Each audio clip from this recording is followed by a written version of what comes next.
اوپر صدقۃ الفطر نکالنا ہے وہ نکالے. جیسا کہ اب کسی کے پاس یہ سوال پیدا ہوتا ہوگا حضرت میرے پاس پیسے بھی نہیں ہے, سونا بھی نہیں ہے, تجارت کا سامان بھی نہیں ہے, لیکن زمین لے کو ایک ہے. کیا ہے جی؟ زمین لے کر ایک ہے اور اس کی قیمت 1,50,000 سے زائد ہے, تو اس کے اوپر بھی صدقۃ الفطر واجب ہو جاتا ہے. اب صدقۃ الفطر واجب جب ہو گیا تو بھائی اب گھر میں سے ہر فرد کی طرف سے جو ہے نکالنا پڑے گا. ایسا نہیں کہ آپ جو ہے اپنے طرف سے نکال لے کو جوروں بچوں کو چھوڑ دیے, ایسا نہیں کرنا ہے. بلکہ کل سورج صبح صادق کے بعد اگر کسی بچے نے ہاسپٹل میں پیدا ہو گیا اور اس کی آواز آ گئی پھر وہ مر گیا, اس کے بعد بھی اس کے اوپر بھی اس کا صدقۃ الفطر بھی نکالنا پڑے گا, اس لیے کہ اس نے زندگی میں سانس لے لیا ہے, آواز کر دیا ہے, تو لہذا اس کے اوپر بھی صدقۃ الفطر ہو گیا. تو صدقۃ الفطر ہمارے جانب سے اور ہمارے بیوی کے جانب سے, ہمارے بچوں کے جانب سے, ہمارے ماں باپ جو زندہ ہے ان کے جانب سے گھر کا جو ذمہ دار فرد ہے وہ نکالے. اب گھر کے اندر مسئلہ یہ ہوتا ہے کہ بھائی اب بچے کون بچے, جو بچے ہیں جو بڑے ہو گئے, جس کی عمر جو ہے جو 18 سال سے بالغ ہو گئے, بڑے ہونے کے بعد جو بالغ کہتے بالغ ہو گئے, بچیاں ہو بچے ہو, تو ایسی صورت میں اب وہ باشعور ہو گئے. اگر وہ الگ سے دھندا کرتے ہیں, الگ سے کماتے ہیں پیسے, پھر باپ کی ذمہ داری میں نہیں ہے بلکہ ان خود نکالنا پڑے گا. جو بچے جو بچیاں باپ گھر کے بڑے کے ذمہ داری میں رہ رہے ہیں, یعنی وہ کما سکتے نہیں, وہ کماتے نہیں, بلکہ باپ کے طرف سے بھائی کے طرف سے وہ گھر کے اندر زندگی گزار رہے ہیں, بھائی کے بغیر باپ کے بغیر ان کی زندگی گزر نہیں رہی ہے. ایسے صورت میں گھر کا بڑا بھائی اور گھر کے باپ جو ہے ان کے بچوں کے طرف سے صدقۃ الفطر نکالیں گے. محترم سامعین, میں نے آپ کے سامنے کہا تھا صدقۃ الفطر جو جتنا نکالے گا اتنا اس کو ثواب ملے گا, جو جتنا زیادہ نکالے گا وہ اتنا ثواب ملے گا. دیکھیں شریعت کے اندر اللہ تعالیٰ کو یہ کہنا چاہیے تھا, جس طرح غیر مذہب کے لوگوں کے اندر کیا کرتے, بھائی یہ لوگوں کے پاس نہ صدقہ خیرات کا رواج نہیں ہوتا, بلکہ یہ لوگ اپنے اعلانات ہوتے رہتے سال کے اندر ان لوگوں کی عیدوں کے اندر, تو پتھروں کے سامنے یہ لوگ جو ہے ان کے باکسوں کو جب کھولا جاتا کئی اربوں کا پیسہ ہوتا, یہ سارے حکومت والے دوسرے لوگ جو ہے وہ کھا پی کے ختم کر دیتے. شریعت میں دیکھیں اللہ تعالیٰ نے کتنا منظم طریقے سے بنایا ہے. بھائی صدقۃ الفطر نکالے تو نکالنا تو ضروری ہے, نکالنا پڑے گا, لیکن مجھے ذرا رکھو, مجھے ضرورت نہیں ہے, بلکہ تم کیا کرو اپنے ہی مسلمان بھائیوں کو, اپنے ہی مسلمان غریب اور فقیر اور مسکینوں کو جا کر یہ پیسہ دے دو, تمہارا بھی فائدہ اس کا بھی فائدہ. کیا جی اللہ کیا فرماتا ہے, تمہارا بھی فائدہ اس کا بھی فائدہ, میرا کوئی فائدہ نہیں. ساری دنیا مل کر یہ کہنے لگے کہ صدقۃ الفطر نہیں نکالتے, زکات نہیں نکالتے, بھائی اللہ کے ذات کے اندر بال برابر کا فرق نہیں آئے گا. کیا جی فرق تو آئے گا تو ہمیں آئے گا میرے بھائی, اللہ کو کیا آئے گا. اور ساری دنیا مل کر یہ کہے کہ ہم سارے زکات اور صدقۃ الفطر نکالتے ہیں, تو اللہ کے شان میں بال کے برابر فرق نہیں پڑے گا. فرق پڑے گا تو تمہارے عزت میں پڑے گا, فرق پڑے گا تو تمہارے مالداری میں پڑے گا. اگر آپ نے نکالتے ہیں, اللہ کی قسم اللہ فرماتا ہے مال کو بڑھاتا ہوں, تم کو تمام آفتوں سے بچاتا ہوں, تمہیں دعائیں لینے والا بناتا ہوں. نہیں نکالتے ہیں, تمہارے لیے دنیا میں بھی عذاب ہے, تم ظالم کہلائے جاؤ گے, مظلوموں کی بددعا بھی لگے گی. اب کسی نے صدقۃ الفطر نہیں نکالا, زکات نہیں نکالا, تو اگر کوئی غریب بھوک کی وجہ سے مر جاتا ہے, اس کے کپڑا نہ ہونے کی وجہ سے مر جاتا ہے, ٹھنڈ کی وجہ سے مر جاتا ہے, کسی اور علاج کے اندر پیسے نہ ہونے کے وجہ سے مر جاتا ہے, تو یہ ذمہ دار کون ہوا؟ وہ مالدار ہوا جس نے اپنی زکات کو نہیں نکالا. میرے بھائی اگر اس نے زکات کو نکالتا, اس نے صدقۃ الفطر کو نکالا ہوتا, تو وہ مستحق جو ہے اس کے پاس پہنچتا, وہ بچ جاتا. کپڑا خرید لیتا, وہ کھانے پینے کا سامان خرید لیتا, وہ دوائی کے لیے اسباب اختیار کر لیتا تو مسئلہ ختم ہو جاتا تھا. تو الغرض دونوں چیزیں اللہ کیا فرماتا ہے, دینے پر بھی تمہارا فائدہ ہے, تمہارا بھی فائدہ ہے, غریب کا بھی فائدہ ہے. تمہارا فائدہ یہ ہے, اللہ اکبر, آپ صلی اللہ علیہ وسلم نے فرمایا صدقۃ الفطر کو نکالا کرو, صدقۃ الفطر نکالا کرو, اس سے اللہ تبارک و تعالی روزے کے اندر ہونے والے گناہوں کو معاف فرما دیتا ہے. کیا کرتا ہے جی؟ گناہ ہونے والے گناہوں کو معاف فرما. محترم سامعین, علماء کرام جو ہے, ابھی میں مطالعہ کر رہا تھا, ایک نئی بات سامنے آئی. وہ کیا ہے؟ علماء کرام لکھتے ہیں, عربی کی کتاب ہے, فرماتے ہیں صدقۃ الفطر جب بندہ نکالتا ہے یہ ایسا ہے جیسا کہ نماز کے اندر سجدہ سہو. نماز کے اندر کیا ہے جی؟ سجدہ سہو ہوتا ہے نا, سجدہ سہو معلوم ہے. سجدہ سہو امام صاحب کبھی ایک سلام پھر وہ دو سجدے کرتے, یہ کئی کو کرتے. امام صاحب سے کوئی مسٹیک ہو گیا تو کوئی بھول ہو گیا تو کر دی.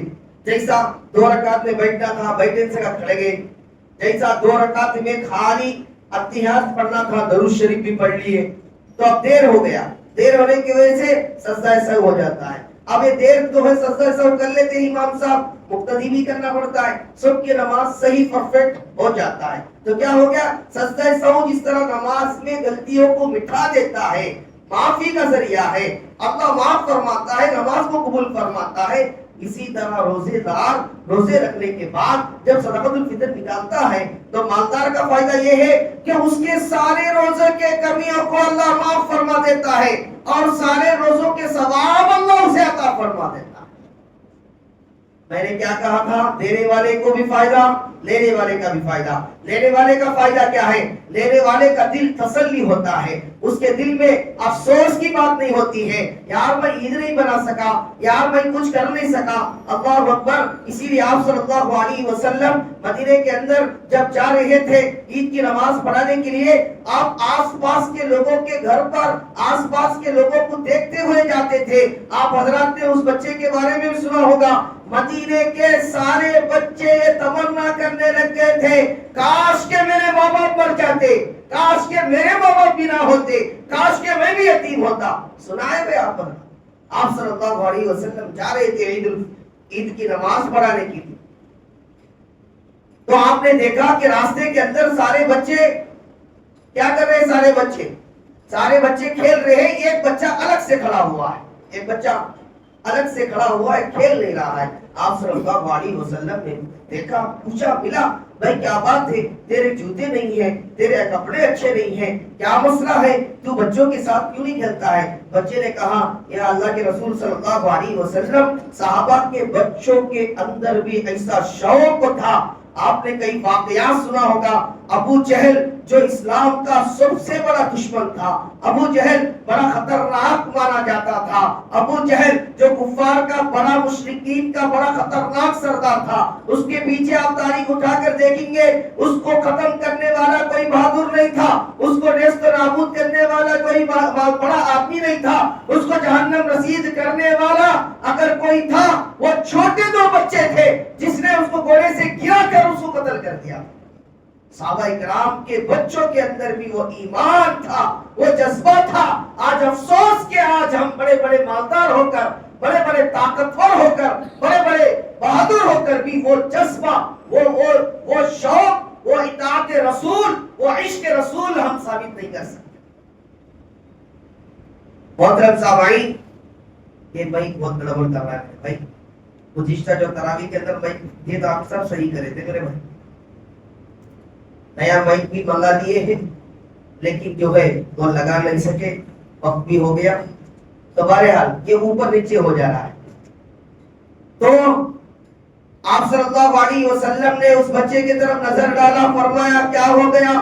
میرے والدین نہیں ہیں, یا اللہ کے رسول صلی اللہ علیہ وسلم میں کیا کروں, اسی لیے میں افسردہ ہوں, میں غم زدہ ہوں, میرا باپ نہیں ہے, میرا باپ جنگ کے اندر شہید ہو گئے ہیں, میرا کوئی باپ نہیں, اس کے وجہ سے نہ میرے پاس کپڑا ہے, جس کے وجہ سے نہ میرے پاس جوتے ہیں، جس کے وجہ سے نہ میرے گھر پر عید بنا پا رہا ہوں، یہ بچے ان کے والدین زندہ ہے، ان کے عید بن رہی ہے، ان کے پاس نئے کپڑے ہیں، ان کے پاس نئے جوتے ہیں۔ اللہ اکبر! آقا نامدار تاجدار مدینہ محمد رسول اللہ صلی اللہ علیہ وسلم کے آنکھوں سے آنسو جاری ہو جاتے ہیں، فرمانے لگتے ہیں اے بچے، یہ میرے لڑکے، کیا تجھے کیا اس بات کو تو پسند کرے گا؟ تیرا باپ محمد ہو، کیا تو اس بات کو پسند کرنا پسند کرے گا؟ اس بات کو تو پسند کرنے لگے گا کہ تیرا باپ جو ہے آج کے بعد سے محمد صلی اللہ علیہ وسلم ہو؟ اس بچے نے کہا اللہ اکبر! اس بچہ چھوٹا بچہ تھا، ہمارے اور آپ کے بچے ہوتے، اگر اس کے سامنے آپ جا کر کہتے بھائی تیرا باپ بننا چاہتا ہوں تو بن جا، مان لے گا میرا باپ؟ وہ کہے گا بھائی باہر چلے جا، میں تیرا باپ، تو میرا باپ نہیں بن سکتا۔ لیکن یہاں پر صحابہ کے بچوں کے اندر بھی وہ محبت تھی، وہ سمجھداری تھی۔ صحابہ کے اللہ کے رسول صلی اللہ علیہ وسلم کے باتوں کے سامنے، آپ کے آواز کے سامنے، آپ کے احکامات کے سامنے بڑا تو بڑا کیا، بچے بھی زبان نہیں کھول سکتے تھے۔ آپ نے بچے نے فرمایا اے اللہ کے رسول صلی اللہ علیہ وسلم، کیوں نہیں، اس سے بڑی خوشی کی بات میرے لیے کیا ہوگی، میں آپ کا بیٹا بننا چاہوں گا۔ اللہ اکبر! آپ صلی اللہ علیہ وسلم نے جیسے ہی اس بچے کے ہاتھ کو پکڑا اور اپنی انگلی دیا، دے کر جو ہے گھر کو لے کر جانے لگے۔ اللہ اکبر! مدینے کے سارے بچے حیران میں چلے گئے، سارے بچے پریشان ہونے لگے۔ سارے بچوں کا یہ تمنا خواہش تھی کاش کہ آج میں یتیم ہوتا، میرے ماں باپ مر گئے ہوتے، میں بھی آج محمد صلی اللہ علیہ وسلم کا بیٹا ہوتا۔ کوئی معمولی چیز تھی، آگے آپ تیار کروائے، پھر عید کی نماز پڑھانے لگے۔ محترم سامعین، میں کہنا چاہ رہا تھا صدقۃ الفطر لینے والے کا بھی فائدہ ہے۔ وہ فائدہ کیسا ہے؟ اس کا دل بڑا ہوتا ہے، وہ خوش ہوتا ہے، اس کے گھر میں بھی عید بنتی ہے، اس کے بچے بھی عید کے پیسے کھاتے ہیں، اس کے گھر میں بھی دودھ پیے گا، اس کے گھر میں بھی سیویاں کھائے گا، تاکہ عید کے دن کوئی بھی مسلمان بھائی، جسے قرآن کریم میں اللہ تبارک و تعالیٰ نے فرمایا انما المسلمون اخوہ، یہ ایمان والوں، دنیا کے اندر جتنے ایمان والے ہیں یہ ایک دوسرے کے آپس میں بھائی ہو، ایک دوسرے کے بھائی ہو۔ جس طرح سگے بھائی ہوتا ہے، بھائی کو مانتا ہے، اس طرح مسلمان کو، ہر مسلمان کو بھائی ماننا چاہیے۔ اگر اللہ کے اس حکم کو آج مان لیے جاتے، پوری دنیا میں جو آپس میں لڑائیاں ہو رہے ہیں، آپس میں جو غیبتیں ہو رہے ہیں، آپس میں جو دھوکہ دہی کے مسئلے آ رہے ہیں، آپس میں ایک دوسرے کے خلاف لڑائی کے سازشیں ہو رہے ہیں، اللہ کی قسم اس ایک آیت پر عمل کر لیتے، سارے مسئلے دنیا سے غلط و ختم ہو جاتے۔ محترم سامعین، صدقۃ الفطر اسی لیے ہم میں سے ہر آدمی کو، جس کے پاس اتنا پیسہ ہے، اس کو زائد پیسہ ہے، 1,50,000 آج کے چاندی کی قیمت سے، چونکہ چاندی کی قیمت اب تھوڑا سا کم ہو گیا ہے، گزشتہ جمعوں کے اندر 1,80,000 کے قریب تھا، آج چاندی کی قیمت 250 پر 1 روپیہ ہے، اس حساب سے 612 گرام کی چاندی کی قیمت 1,50,000 پر 4,000 کے قریب بنتی ہے۔ جس کے پاس اتنا پیسہ ہو، جس کے پاس اتنا سامان تجارت ہو، جس کے پاس زائد پیسہ ہو، یعنی اس کے پاس ایک گاڑی بھی ہے، اس نے جو ہے ہائی کوالٹی کی گاڑی خرید رکھا ہے، ہائی کوالٹی کی دوسرے چیزیں خرید رکھا ہے، لیکن وہ استعمال نہیں کرتا ہے، گھر کے اندر زائد ہے، اس کے باوجود اس کے اوپر بھی زکات، اس کے اوپر بھی صدقۃ الفطر واجب ہو جاتا ہے۔ آ گیا بھائی سمجھ میں بات؟ اب آپ سوچ رہے ہوں گے گویا کیا پتا چلا صدقۃ الفطر بھنیچ نکالنا جو روزہ رکھا، کیا وہ یہی سمجھ رہے ہوں گے آپ؟ صدقۃ الفطر وہی نکالنا جس نے روزہ رکھا، ایسا ہی ہے؟ کیسا ہے پھر بتائیے میرے بھائی، کیسا ہے صدقۃ الفطر؟ کیا روزے رکھنے والا ہی نکالے گا یا جو روزہ نہیں رکھا اس کو بھی نکالنا پڑے گا؟ بھائی کوئی بدبخت ایسا ہے، کوئی بدنصیب ایسا ہے، رمضان المبارک کا مہینہ بھی پا لیا، روزہ رکھنے کی طاقت بھی تھا، چھوٹے چھوٹے بیماریوں کے بہانے لگا کر، چھوٹے چھوٹے چیزوں کو بہانے عذر بتا کر وہ روزہ نہیں رکھا، بلکہ میرے علم میں ایسے لوگ بھی ہیں آٹو نگر کے اندر جو کوئی عذر نہیں ہے، کیا کہتا ہے، کیا آ جاتا ہے حضرت، یہ روزہ رکھنے کو کیا آ جاتا ہے، یا لا حول ولا قوت الا باللہ۔ یہ غلط نہیں ہے،